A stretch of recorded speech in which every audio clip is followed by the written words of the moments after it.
عورت کے منہ میں ڈسچارج ہونا یہ بالکل حرام ہے, ناجائز ہے, گندگی ہے, اسلام میں اس کی قطعاً اجازت نہیں ہے. اور اگر ان ائمہ کا مذہب لیا جائے جو منی کو پاک سمجھتے ہیں, اس لیے میں یہ عرض کر رہا ہوں کہ بعض حضرات نے اس پہ فتویٰ دیا ہے کہ یہ چونکہ پاک ہے لہذا اگر یعنی کوئی شخص منہ میں بھی ڈسچارج ہو جائے تو یہ بھی جائز ہے. یہ 100% غلط فتویٰ ہے, اس لیے کہ جو حضرات اس کو پاک کہتے ہیں وہ بھی اس کو خبائث میں داخل کرتے ہیں, حرام چیزوں میں داخل کرتے ہیں. اس کا کھانا یا اس کا منہ میں ڈالنا وہ بھی جائز نہیں کہتے, تو اس لحاظ سے بھی یہ ناجائز ہے اور بہت ساری بیماریوں کا ذریعہ بھی ہے.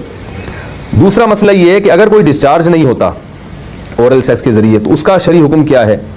تو اس کا حکم یہ ہے کہ یہ انتہائی سخت درجے کا مکروہ ہے, ناپسندیدہ عمل ہے, اور اس کے سخت درجے کے مکروہ اور حرام نہیں ہے لیکن بہت زیادہ ناپسندیدہ اور شریعت کے مزاج کے بالکل خلاف ہے, اور اسلامی کلچر میں اس کا کوئی تصور نہیں تھا. یہی وجہ ہے کہ فقہائے کرام کے ہاں اس چیز کا تذکرہ بہت ہی محدود پیمانے پر ملتا ہے. یہ اس کی علامت ہے کہ مسلمان معاشرہ اس چیز سے بالکل بھی واقف نہیں تھا کہ یہ کیا ہوتا ہے. تو یہ چیز غیروں سے آئی ہے, غیر مسلموں سے ہمارے معاشرے میں جو ان کی موویز دیکھ دیکھ کے, فحش فلمیں دیکھ دیکھ کے نوجوانوں میں اس چیز نے سرایت کیا, ورنہ یہ انسان طبی طور پر اس عمل سے بہت زیادہ نفرت کرتا ہے. کوئی بھی شریف الطبع آدمی ذہنی طور پر اس کے لیے تیار نہیں ہوگا. تو میں پھر بھی یہ کہہ رہا ہوں کہ بہرحال علماء اس کو ناجائز اور حرام نہیں سمجھتے, اس لیے کہ میاں بیوی ایک دوسرے سے جس طرح سے چاہیں استمتاع کر سکتے ہیں, لیکن سخت ناپسندیدہ بہرحال ہے اور مکروہ چیز ہے اور اس قابل نہیں ہے کہ اس کی حوصلہ افزائی کی جائے. یہ اس کے بارے میں ہے کہ جب یعنی جو ہے وہ ادخال کیا جائے اس فم کے اندر, اس جو ہے مرد اس میں باقاعدہ جو ہے وہ تلذذ حاصل کرے. اگر ایسا نہ ہو بلکہ باہر سے استمتاع کیا جائے, جیسے بعض جگہ ایسا ہوتا ہے کہ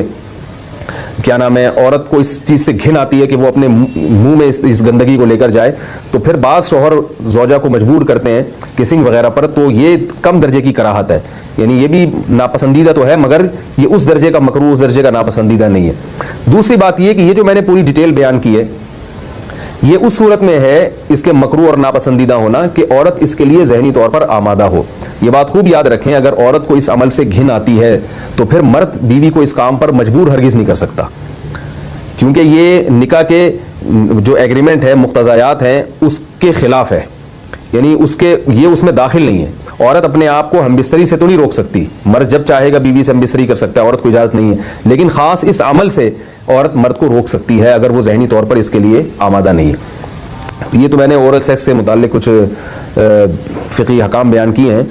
دوسری بات یہ, اس کا بھی مسائل پوچھے جاتے ہیں کہ بعض مرد اپنی زوجہ کو مجبور کرتے ہیں غیر فطری طریقے سے ہم بستری کرنے پر, پچھلے راستے پر ہم بستری کرنے پر. تو یہ بات یاد رکھیں کہ ایسی صورت میں عورت